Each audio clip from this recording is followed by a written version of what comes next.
तो चलिए जी, आज हम शुरू करते हैं इलेक्ट्रोकेमिकल सेल। और इस सेल को हम क्या बोलते हैं? गैल्वेनिक सेल भी बोलते हैं। आप लोगों ने पढ़ा हुआ है, ये +1 में था, एक इंट्रोडक्शन था, दैट्स इट। बहुत लंबा चौड़ा काम नहीं था वहाँ पे। ठीक है, इलेक्ट्रोकेमिकल सेल है क्या चीज़? इलेक्ट्रोकेमिकल सेल एक ऐसा डिवाइस है जहाँ पे हमारी केमिकल रिएक्शंस होती हैं, जहाँ पे हमारी केमिकल रिएक्शंस होती हैं और उनकी वजह से हमारी इलेक्ट्रिक एनर्जी प्रोड्यूस होती है। ठीक है। और ये जो केमिकल रिएक्शंस होती हैं, दीज आर स्पॉन्टेनियस। ये हमारी क्या होती हैं? स्पॉन्टेनियस। मतलब रिएक्शन खुद से होने वाली है। जब रिएक्शन खुद से होगी तो ये क्या करेगी? एनर्जी रिलीज करेगी। अब एनर्जी रिलीज करेगी तो वो किस फॉर्म में? इलेक्ट्रिक या हीट एनर्जी के फॉर्म में। ठीक है, तो वो इलेक्ट्रिक एनर्जी प्रोड्यूस करेगा। यहाँ पे जो डेल्टा जी आएगा दैट इज नेगेटिव। ठीक है। और ये सेल मेरा कब तक काम करता रहेगा? जब तक कि delta G equal to zero नहीं हो जाता।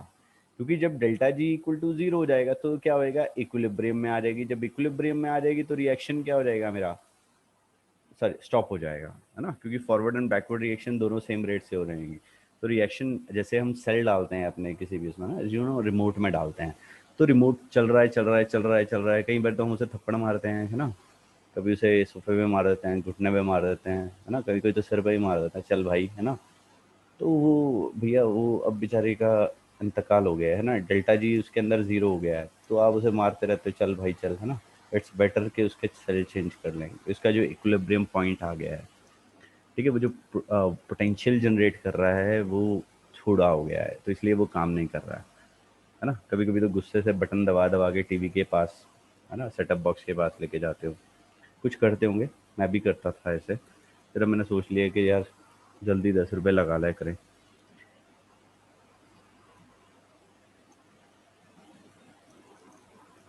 तो जी, यहाँ पे जो इलेक्ट्रोकेमिकल सेल होते हैं इसमें हमारी इनडायरेक्ट रिडॉक्स रिएक्शंस होती हैं।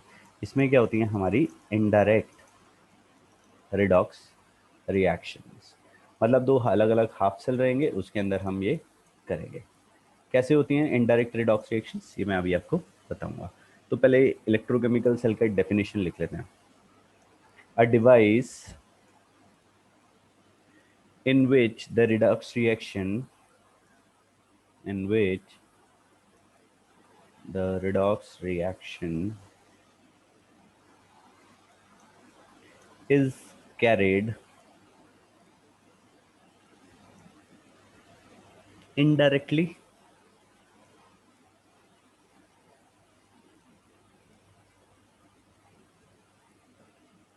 and the device,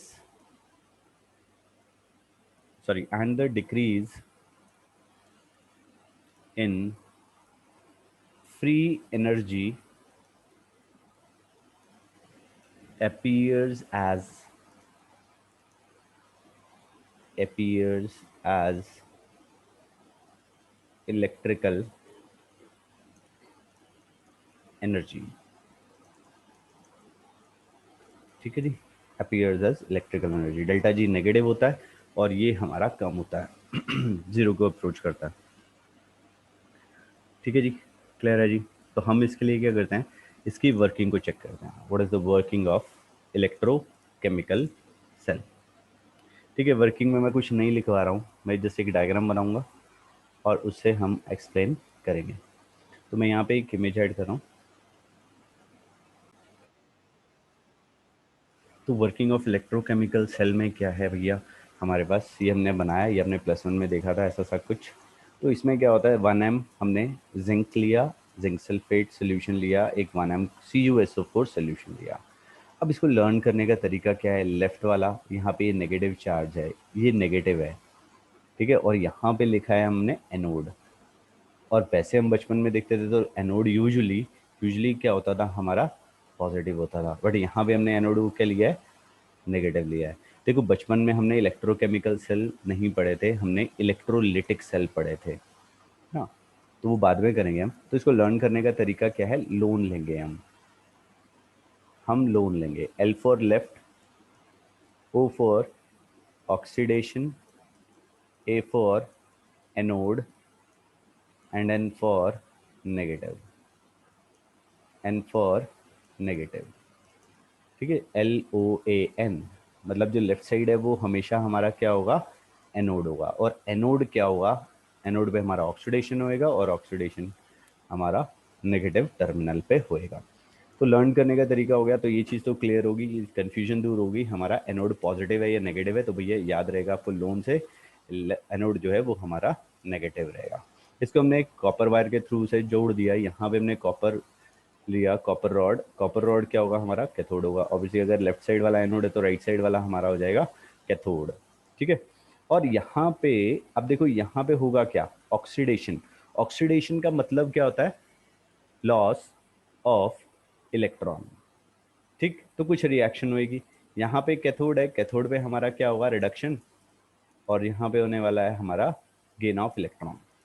तो यहाँ पे हम लिख देते हैं this is oxidation half cell. मैंने आपको बताया था कि ये हमारा क्या है, इनडायरेक्ट रिडॉक्स रिएक्शंस होती हैं। This is oxidation half reaction and this is reduction half reaction.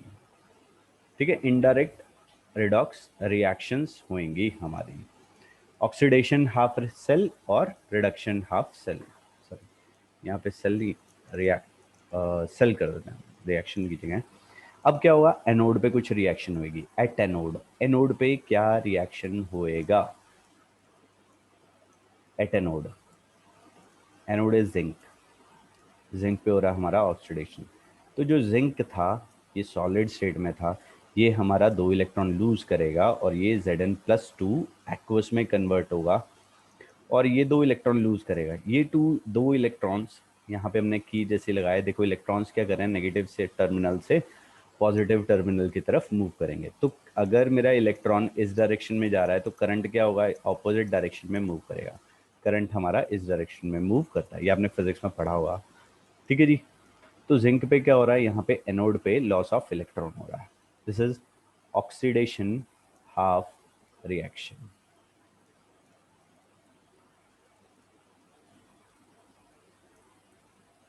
Right, अब कैथोड पे भी कोई रिएक्शन होगा।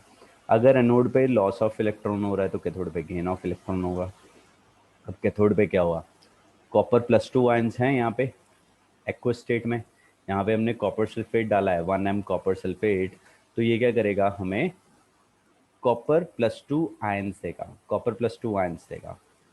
ठीक है ना, ये सोल्यूशन में ऑलरेडी पड़े हुए हैं, ये 2 इलेक्ट्रॉन गेन करेंगे और ये हमारा कन्वर्ट हो जाएगा कॉपर सॉलिड में। और यहाँ पे आप देखोगे तो लिखा गया है कॉपर इज डिपॉजिटेड, यहाँ पे लिखा गया है कॉपर इज डिपॉजिटेड।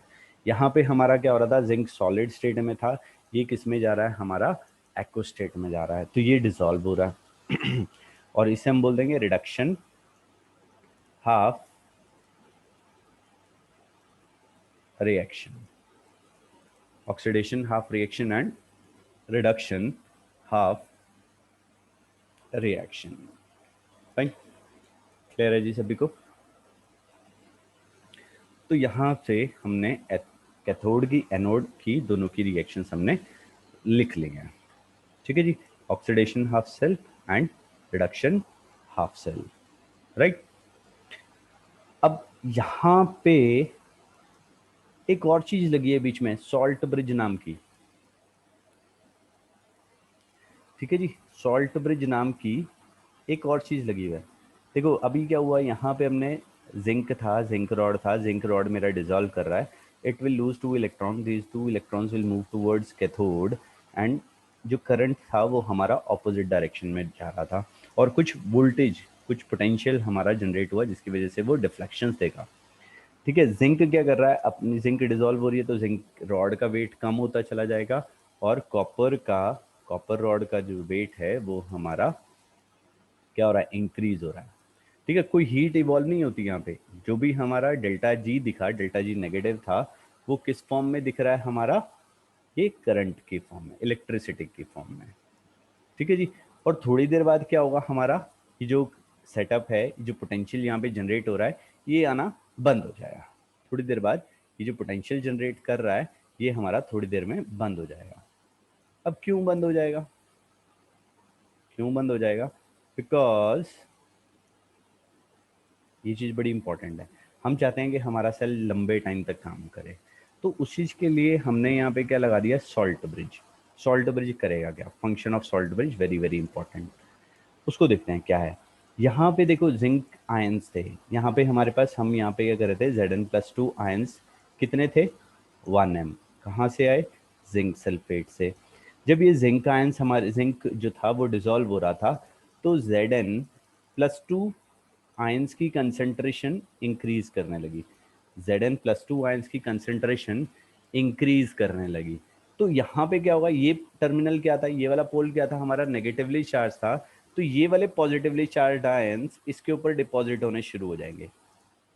ये पॉजिटिवली चार्ज आयंस इस नेगेटिव पोल के ऊपर आके डिपॉजिट होने शुरू हो जाएंगे, Zn+2 Zn+2।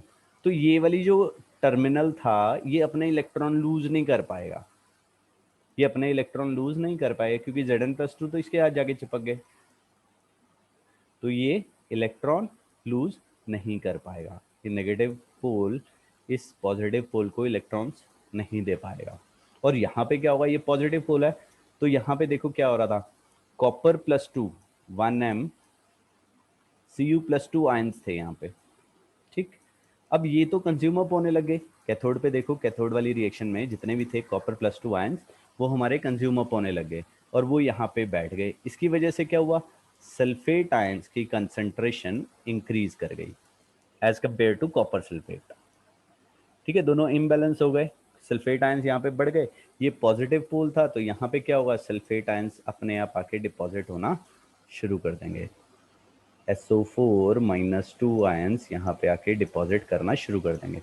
तो वो भी क्या करेंगे, एक प्रोटेक्टिव लेयर बना देंगे, जिसकी वजह से क्या होगा, इलेक्ट्रॉन्स इधर सोल्यूशन में नहीं जाएंगे और रिएक्शन क्या हो जाएगा हमारा, स्टॉप हो जाएगा। रिएक्शन जो है वो स्टॉप हो जाएगा, ठीक।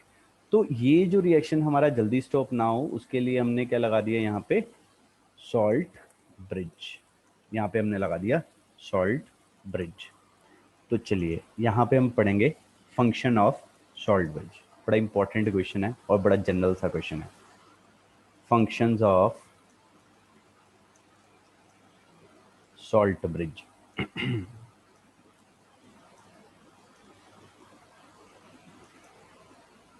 पहले सॉल्ट ब्रिज होता क्या है, फंक्शन बाद में करेंगे। ये होता क्या है, it is a inverted U shape tube. अभी पहले लिख लेते हैं फिर दिखाता हूँ आपको। Inverted U shape tube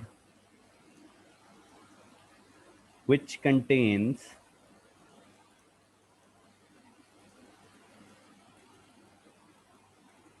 salt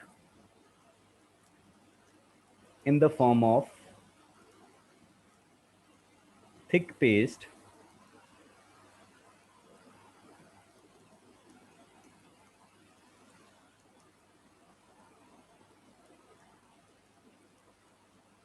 made in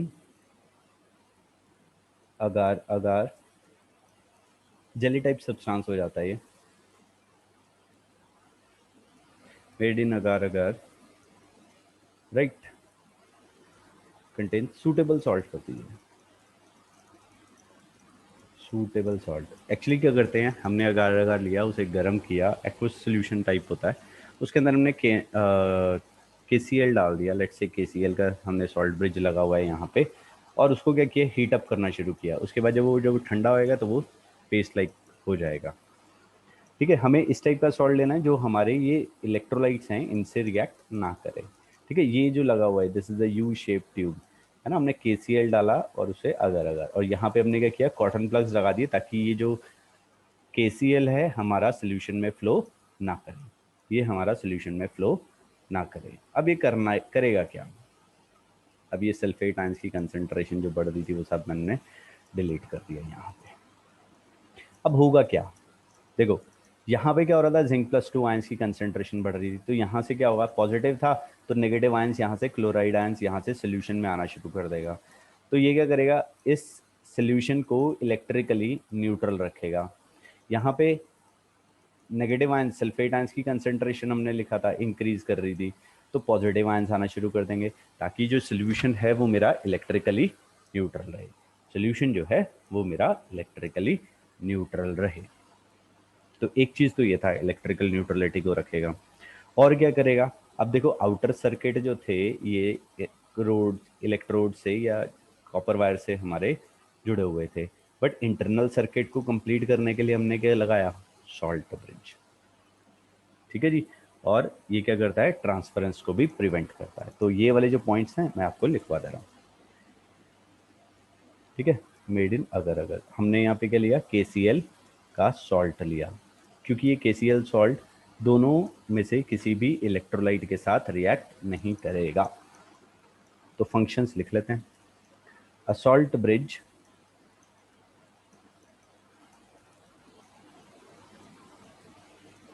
completes the inner cell circuit।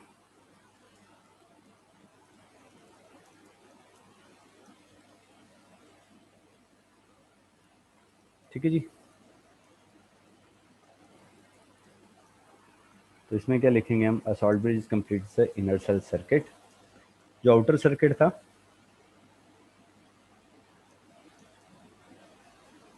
यहाँ पे हम लिख देते हैं, two metal electrodes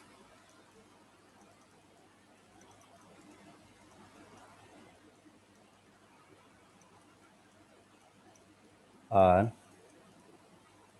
connected with the help of wire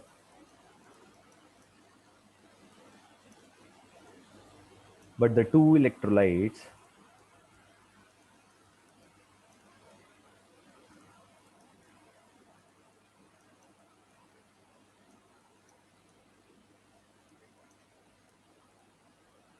in their respective half cells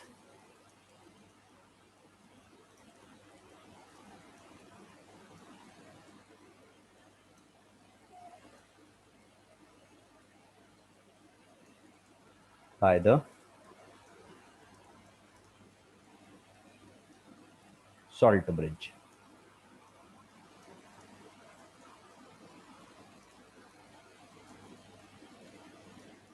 ठीक है जी। तो ये इनर सेल सर्किट करेगा।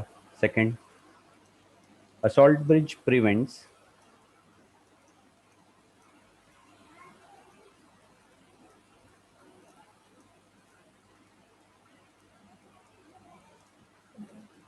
a salt bridge prevents the transference of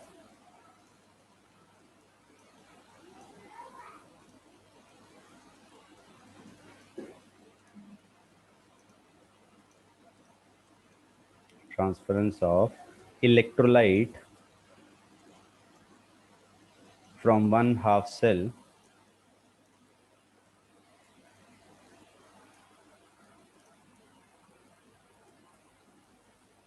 to the other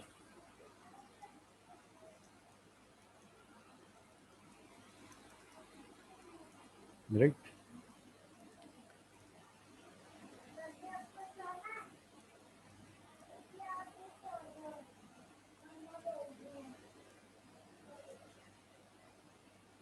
ठीक है जी। इसमें लिक्विड जंक्शन पोटेंशियल आता है, वो मैं आपको बाद में बताऊंगा। चलिए नेक्स्ट है हमारा, नेक्स्ट पॉइंट है, third point sorry. A salt bridge maintains the salt bridge maintains the electrical neutrality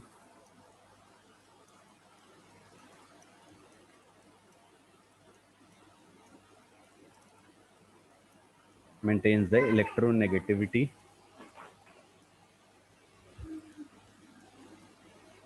of the electrolyte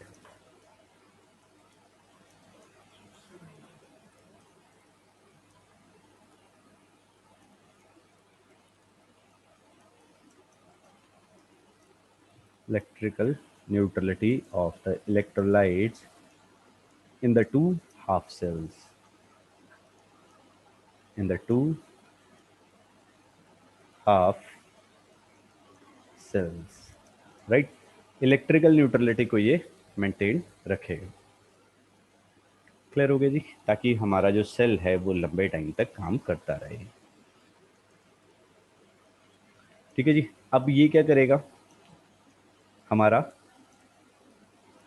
यहाँ पे हम फैराडे सेकंड लॉ पढ़ेंगे। ठीक है जी, वो बाद में बात करेंगे। कितना हमारा जिंक डिसॉल्व हुआ एक्सप्लेनेशन में ही।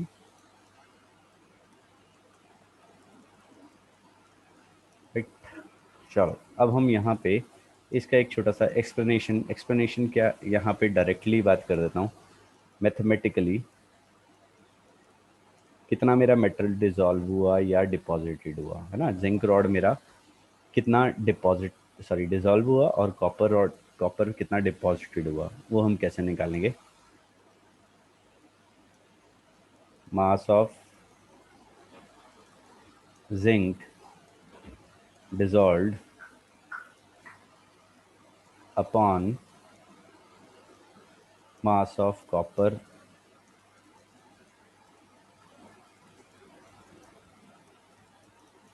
deposited is equal to equivalent mass of zinc upon equivalent mass of copper। ठीक है, इक्विवेलेंट मास कैसे निकालते हैं हम किसी भी एलिमेंट का, atomic mass upon its valency. तो यहाँ पे आ जाएगा 65.5 होता है, तो दिस कम्स टू बी 32.5, और यहाँ पे होता है 63.5, 63.5 होता है, तो उसे वो आ जाएगा हमारा, सॉरी 31.75।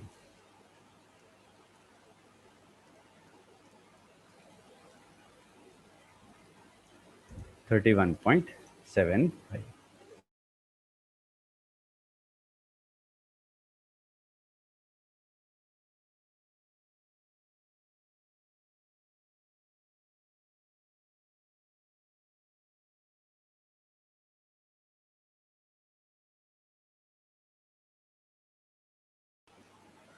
हाँ जी, तो एक्सप्लेनेशन हो गया। अब इसके ऊपर जो ईएमएफ देखो पोटेंशियल जनरेट करेगा, ये सेल जो था उसका काम क्या था, पोटेंशियल जनरेट करना। अब किन किन फैक्टर्स के ऊपर डिपेंड करता है। EMF of a cell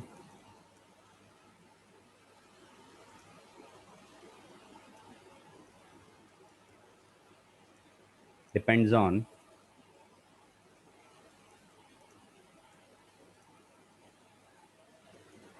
nature of electrodes,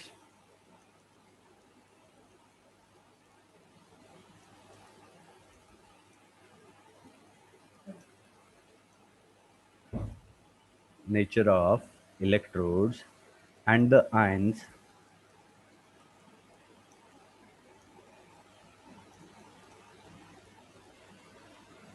released by the electrolyte।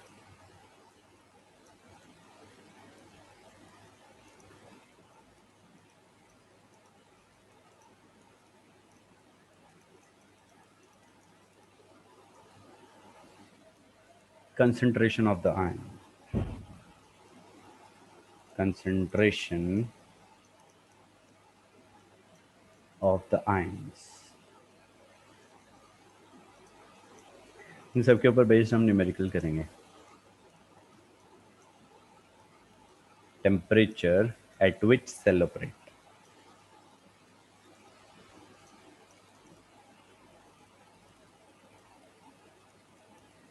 Right. ये तीन मेन पॉइंट्स हैं, एक एक करके हम सबके पास ऊपर आएंगे। ठीक है जी, अब बात करेंगे हम रिप्रेजेंटेशन की। Representation of a cell, representation of an electrochemical cell।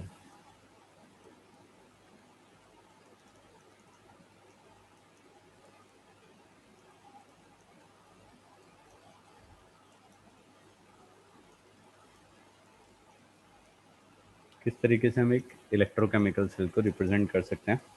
तो ये ABC है इसका method,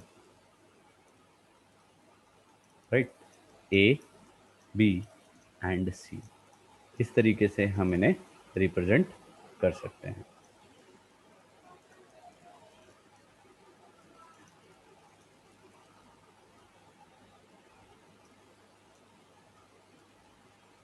A, B and C से रिप्रेजेंट करते हैं।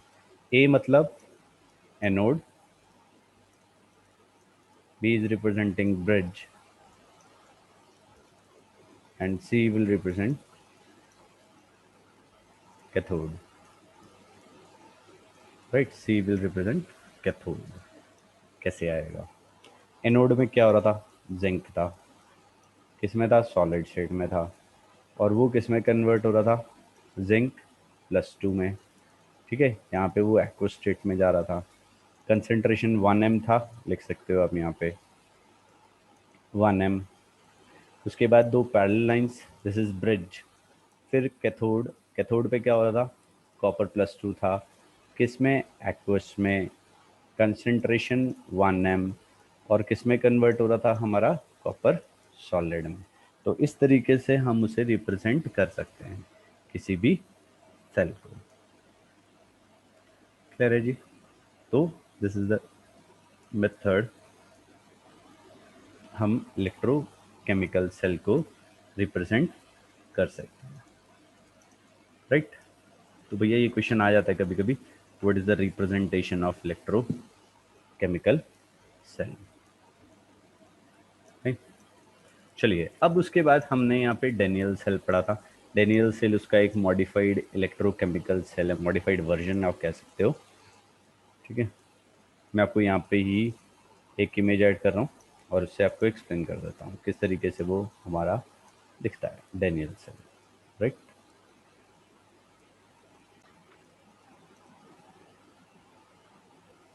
तो भाइयों ये हमारा है मॉडिफाइड वर्जन है ना, डेनियल सेल इलेक्ट्रोकेमिकल सेल का मॉडिफाइड वर्जन है। इसमें हमने क्या किया, यहाँ पे हमने जो हमारा कॉपर वेसल था, बाहर वाली जो बॉडी है वो हमारा कैथोड की तरह एक्ट करेगा। बीच में एक सेल होता है, अंदर इंटरनल जो है वो हमने एनोड बना दिया, right. Copper sulphate solution, zinc sulphate solution, और बीच में क्या डाल दिया हमने? Porous pot. इस पोरस पॉट के थ्रू हमारे आयंस जा सकते हैं, they can move through it. ठीक है जी, ताकि इलेक्ट्रिकल न्यूट्रलिटी मेंटेन्ड रहे। ठीक है जी, आयंस मूव करते रहेंगे तो क्या होगा? हमारा इलेक्ट्रिकल न्यूट्रलिटी मेंटेन्ड रहेगी। क्लियर है जी? दो अलग अलग हाफ सेल, एक हाफ सेल हमारा ये वाला हो गया पोरस पॉट के अंदर, और एक हाफ सेल हो गया हमारा पोरस पॉट के बाहर। जो पोरस पॉट था वो क्या काम कर रहा था? हमारा सॉल्ट ब्रिज का। ठीक है, वो सॉल्ट ब्रिज का काम करता रहेगा। एनोड और कैथोड को हमने पुट कनेक्ट किया तो वहां पे क्या है? वो अपनी वैल्यूज देता रहेगा। ठीक है जी, तो इस तरीके से हम इस डेनियल सेल को देख सकते हैं। ऐसा कुछ नहीं आने वाला, पेपर में पूछा जाएगा बस। हाँ, ये जो कुछ क्वेश्चन थे कि पोरस पॉट और सॉल्ट ब्रिज को हमने कंपेयर किया हुआ, उसमें हमारी सॉल्ट ब्रिज में क्या था? सॉल्ट के जो आयंस थे वो मूव कर रहे थे, यहाँ पे जो आयंस थे वो माइग्रेट कर सकते थे from one half cell to another half cell, right. अब हम यहाँ पे एक और सेल ले रहे हैं, मैं आपको सेल का जस्ट रिप्रेजेंटेशन कर रहा हूँ। अब हमने एक इलेक्ट्रोकेमिकल सेल बनाया, electrochemical cell representing redox reaction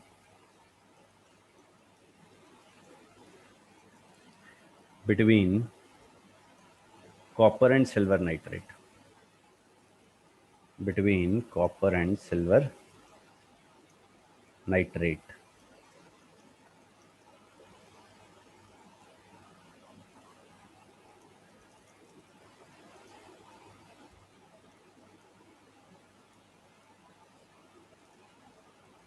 right, electrochemical cell representing redox reaction between copper and silver nitrate। अब यहाँ पे हमें ये चीज़ चेक करनी है, हमारे पास इलेक्ट्रोकेमिकल सीरीज होती है, उसके अंदर हम देखेंगे किसका इलेक्ट्रोड पोटेंशियल ज़्यादा है और किसका कम है। तो यहाँ पे अगर हम इनके पोटेंशियल की बात करें, मैं आपको वैसे बताता हूँ। कॉपर का, कॉपर प्लस टू कॉपर अगर हम जाते हैं तो इसका जो वैल्यू आता है वो आता है 0.34 वोल्ट्स, ठीक है। और अगर हम Ag पॉजिटिव टू Ag जाते हैं तो उसका जो पोटेंशियल आता है, I guess this is comes to be 0.81 volts. Let me just check. Ag we have 0.80 दिया हुआ है, ठीक है, तो पास ही था मैं। 0.80 वोल्ट्स, ठीक। तो इस केस में ये मेरा जिसका पोटेंशियल ज़्यादा होता है, it will act as cathode, it will act as cathode. तो रिएक्शन क्या होने वाली है, अब ये कैथोड की तरह एक्ट कर रहा है, दूसरे वाला एनोड की तरह एक्ट करेगा, तो एनोड पे we have loss of electron. तो रिएक्शन क्या होने वाला है, कॉपर सॉलिड में था वो हमारा कन्वर्ट होएगा किसमें, copper plus two aqueous plus two electron. अब सिल्वर था, सिल्वर एक्ट कर रहा है कैथोड की तरह, तो this will gain an electron और वो Ag सॉलिड में कन्वर्ट होने वाला है।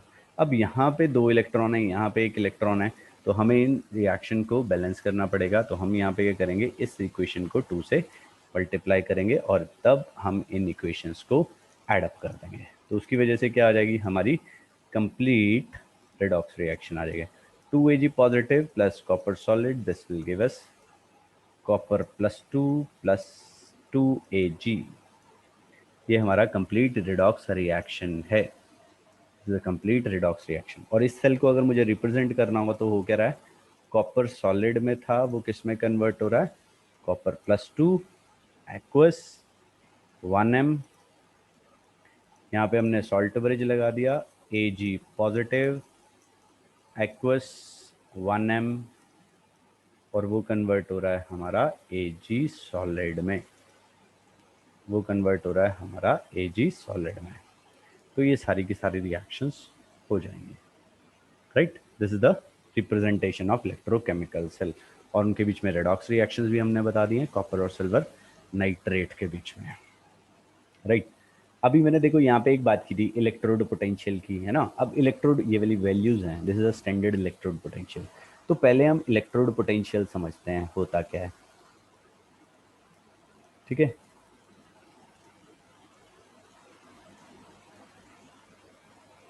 इलेक्ट्रोड पोटेंशियल, तो देखो यहाँ पे अगर मेरे को ये पता था तो मैं उसकी सेल को भी इजीली रिप्रेजेंट कर पा रहा था, है ना। इलेक्ट्रोड पोटेंशियल अगर नहीं तो मुझे याद करना पड़ेगा कौन सा एलिमेंट कहाँ पे है, इलेक्ट्रोकेमिकल सीरीज पूरी की पूरी लर्न करनी पड़ेगी हमें, ठीक है जी। तो यहाँ पे उसकी ज़रूरत नहीं पड़ने वाली है। तो इलेक्ट्रोड पोटेंशियल क्या होता है, तो दिस इज द डायग्राम, यहाँ पे डेफिनेशन लिख देते हैं। The potential difference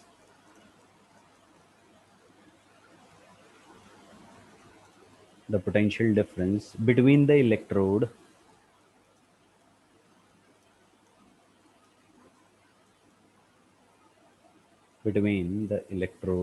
and its ions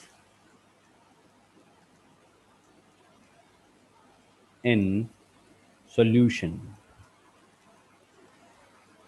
and in the ions in solution, ठीक है जी। ये होता है हमारा इलेक्ट्रोड पोटेंशियल, ठीक है जी। होगा क्या, देखो यहाँ पे हमने लेट्स से कॉपर लिया, let's say this is the copper rod, ठीक। कॉपर इलेक्ट्रोड था और ये जो था हमारा क्या है, कॉपर सल्फेट का ही सोल्यूशन है। तो इस केस में क्या हुआ, अब कॉपर जो है वो एक इक्विलिब्रियम में रहेगा, कॉपर सॉलिड ये हमारा एक इक्विलिब्रियम में है, किसके अंदर, ये copper plus two ions, copper plus two electron, ये इक्विलिब्रियम मेंटेन होगा, ये इलेक्ट्रॉन तो यहीं रहेंगे but copper plus two ions क्या करेंगे, इसके ऊपर आगे चिपक जाएंगे, कॉपर प्लस टू आयंस आगे, अब ये नेगेटिव पोल हो गए, ये पॉजिटिव आयंस हो गए, तो इनके बीच में एक पोटेंशियल जनरेट होगा। उस पोटेंशियल को हम क्या बोल देते हैं, इलेक्ट्रोड पोटेंशियल, उसको हम बोल देते हैं इलेक्ट्रोड पोटेंशियल, दैट्स इट। अब किस किस चीज़ के ऊपर डिपेंड करता है,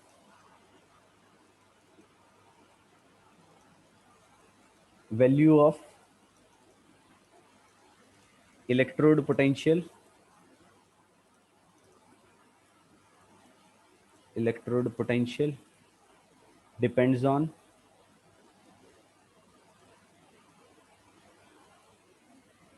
nature of the metal,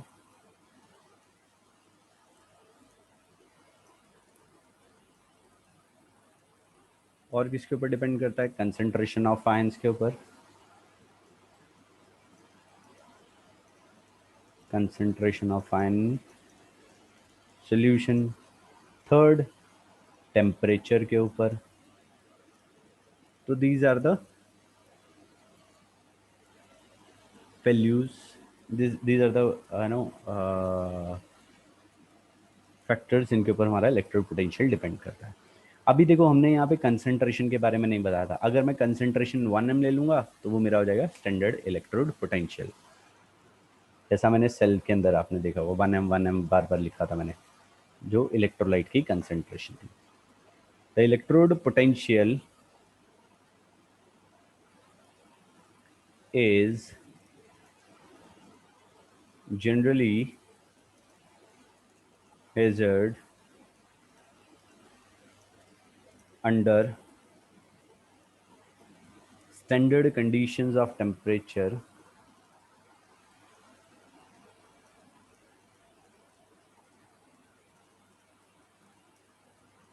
standard conditions of temperature 298 Kelvin, and for 1m concentration of the ions in solution is called standard electrode potential.